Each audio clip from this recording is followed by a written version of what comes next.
I see. So that's the latest scoop. Good thing you didn't rat me out. Otherwise, who knows where I'd have to be hiding to avoid attention. No idea. Sorry. I've already cashed out of the canned knowledge business. Huh?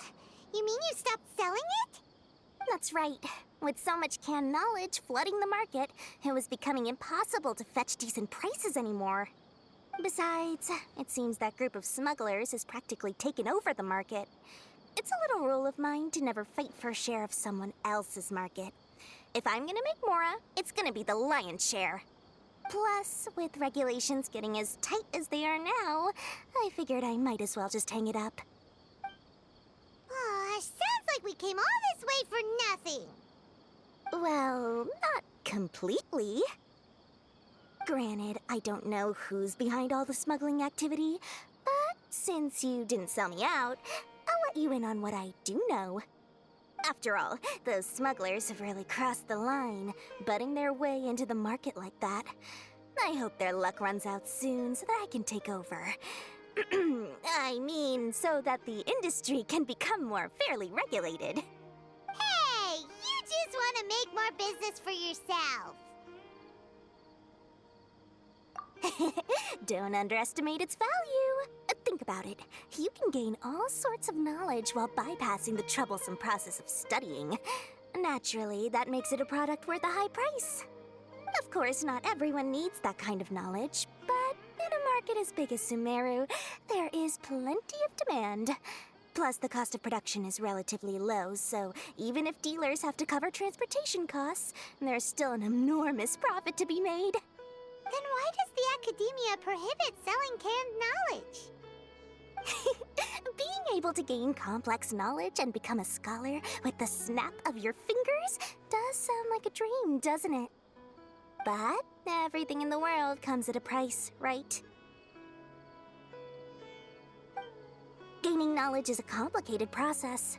It requires learning, thinking, and practice. Even when it comes to my own business, I have to go through a lot of preparation before I put anything out for sale. But with canned knowledge, one may simply skip all the hassle and get whatever they need to know immediately. That inherently leads to at least two potential problems. First, you'll accept the knowledge as factual without a second thought, and you'll find it very hard to forget. This means that if the knowledge is flawed, then it'll be very difficult to correct. And second, excess use of knowledge capsules over an extended time diminishes your ability to think. You'll end up becoming like a library that can only store knowledge. Oh, that does sound pretty dangerous. Traveler, you used canned knowledge before. Did you feel any negative effects? Of course, using it sparingly is not an issue, which is exactly why I used to sell it.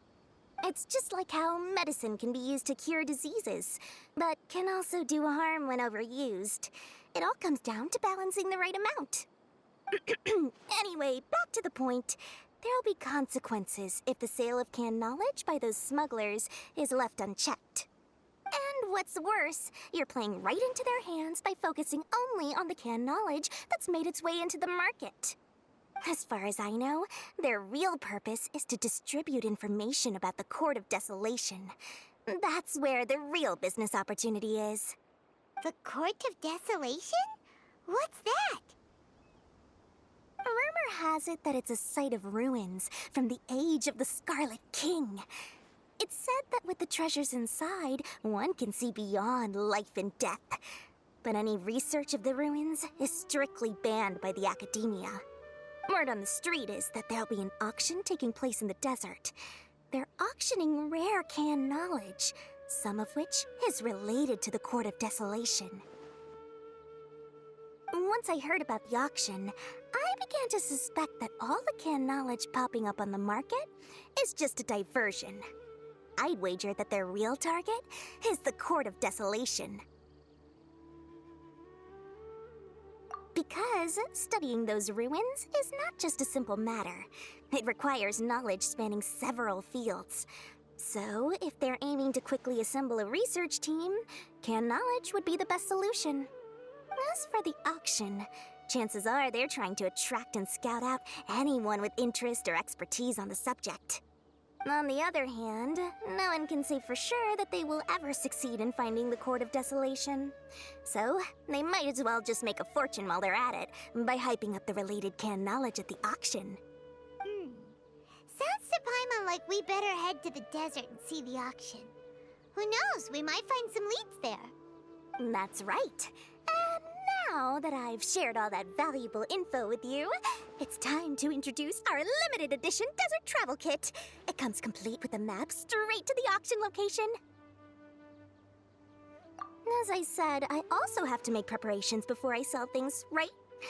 Now, let me consider how much I should sell this for. I've got it! 500,000 mora per kit! That's quite the bargain. We'll even offer a 50% discount for little Paimon's travel kit. Only 250,000 mora. What? That's super expensive! No need to worry, little one. Sino's the one heading this investigation, isn't he? I'll be sure to bill all the expenses to him. All you'll need to do is tell him to go to the Merchants Guild and pay the bill once the mission is completed. Just, be sure to not send him directly here, though, okay? That would leave me completely in the open. I'm sure the former General Mahamatra of the Academia would never leave any debt unpaid. Oh, the Mora. I can see it already.